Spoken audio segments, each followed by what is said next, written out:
নমস্কার, আমি সুবীর। আপনারা দেখছেন সুবীরদার লাইফস্টাইল। আজকের বিষয় সফলা একাদশী। সফলা একাদশী পৌষ মাসের কৃষ্ণপক্ষে হয় সফলা একাদশী। এই একাদশীতে ভক্তদের ভগবান নারায়ণের পুজো করতে হয় এই একাদশীর দিন। তাহলে কি হয়, সমস্ত পাপ থেকে মুক্ত হয় ও সুস্থ জীবনযাপনের পক্ষে সহায়ক হয় ও বৈকুণ্ঠ লোকে যাওয়ার পথ সুগম হয় এই সফলা একাদশী পালনে। এই সফলা একাদশীর এক পৌরাণিক কাহিনী আছে।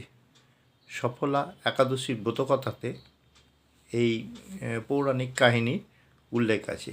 কাহিনীটি হচ্ছে, প্রাচীনকালে চম্পাবতী বলে একটা সুন্দর নগরী ছিল। সেই নগরীর রাজা ছিলেন মহেশমদ। রাজা মহেশমদের 4 পুত্র ছিল। রাজা মহেশমদের 4 পুত্রের মধ্যে জ্যেষ্ঠ পুত্রের নাম ছিল লুম্বক।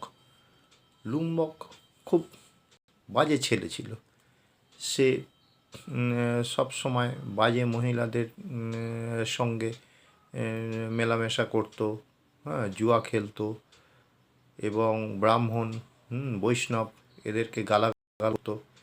এই ছিল তার সারাদিনের কাজ, কলহ করা ইত্যাদি ইত্যাদি। তা রাজা মহেশম খুব ন্যায়পরায়ণ ছিলেন।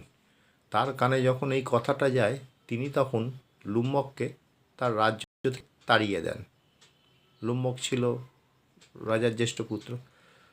তা লুম্বককে রাজ্য থেকে তাড়িয়ে দেন। লুম্বক তখন সেই নগর থেকে দূরে একটা বনে গিয়ে আশ্রয় নেয়। কিন্তু বনে গিয়েও সে তার খারাপ কাজ চালাতে থাকে। সে দিনের বেলা পশু পাখি হত্যা করে তাদের মাংস ভক্ষণ করত, আর রাত্রিবেলা কী করত, তারই বাবার নগরীতে এসে চুরি চামারি ছিনতাই এইসব করত এবং তাকে নগরের লোকেরা অনেকবার ধরেও ফেলেছিল। কিন্তু তার এই পাপের কাজ এত বেড়ে যাচ্ছিল যে মানে কেউ তাকে কোনো কিছু শাস্তি দিতে বা আঘাত করতে চায়নি। তাকে ছেড়ে দিত। সে কিন্তু গিয়ে আবার ওই জঙ্গলের মধ্যে একটা পিপল গাছের তলায় থাকত। পিপল গাছ হচ্ছে নারায়ণের খুব প্রিয় গাছ। পৌষ মাসের ঠান্ডা। একবার কি হয়েছে, দশমীর দিন রাত্রে সে তো পিপল গাছের তলায় গিয়ে শুয়ে পড়েছে। কিন্তু এত ঠান্ডা, সেই ঠান্ডায় তার শরীর প্রচণ্ড শীতল হয়ে যাচ্ছে এবং সে কাঁপতে থাকছে। তার কোনো পোশাক নেই, গরম গায়ে দেওয়ার কিছু নেই। ফলে সারা রাত সে কাঁপতে কাঁপতে শরীর ঠান্ডা হয়ে গিয়ে অজ্ঞান হয়ে পড়ে। সেদিনটা ছিল দশমী। তার পরের দিন যখন মধ্যাহ্নেতে সূর্য তেজ অনেক চড়া হয়েছে, সেই গরমে তার জ্ঞান ফেরে এবং সে জ্ঞান ফিরে উঠে তার শরীর দেখছে যে একদম চলছে না, ভীষণ ক্লান্ত। সে কী করেছে, জন্তু জানোয়ার শিকারে বেরিয়ে যায়। কিন্তু তার এমনই কপাল ছিল যে কোনো জন্তু জানোয়ারই সে শিকার করতে পারেনি।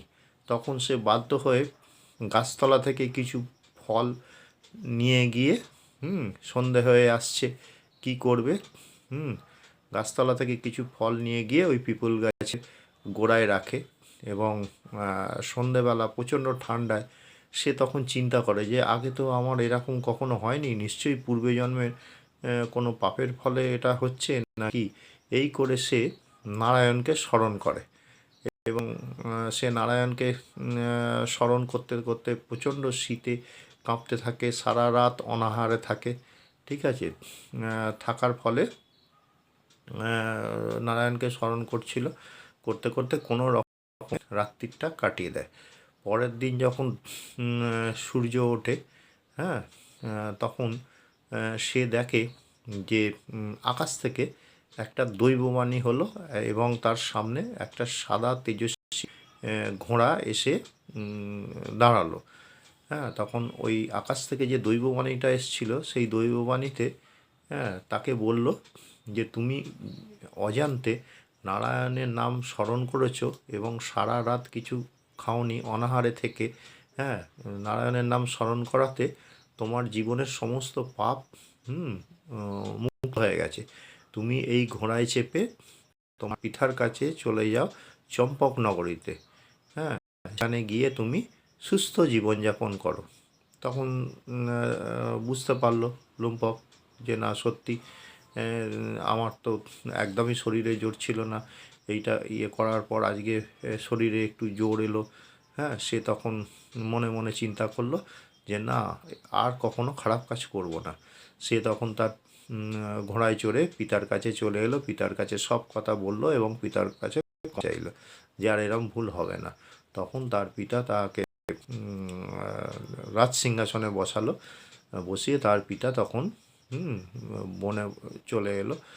বনে চলে এসে সেখানে আড়া করবে বলে জঙ্গলে চলে আসে তার পিতা, গিয়ে সেখানে সে নারায়ণের নাম স্মরণ করবে এবং বাকি জীবনটা কাটাবে বলে চলে এসেছিল। আর লুম্পক কী করেছিল, তার রাজত্বে খুব সুন্দরভাবে তার পিতার মতো সুন্দরভাবে সবাইকার সঙ্গে মিলেমিশে রাজ্য চালাচ্ছিল এবং সবাইকে সেই কাহিনী বলেছিল যে এই সততার সঙ্গে এই নারায়ণের পুজো করলে পৌষ মাসের কৃষ্ণপক্ষের এই একাদশীতে নারায়ণকে ধূপ দ্বীপ এবং ফল দিয়ে পুজো করলে সমস্ত পাপ মোচন হয় এবং সে বৈকুণ্ঠ লোকে যাত্রা করতে পারে।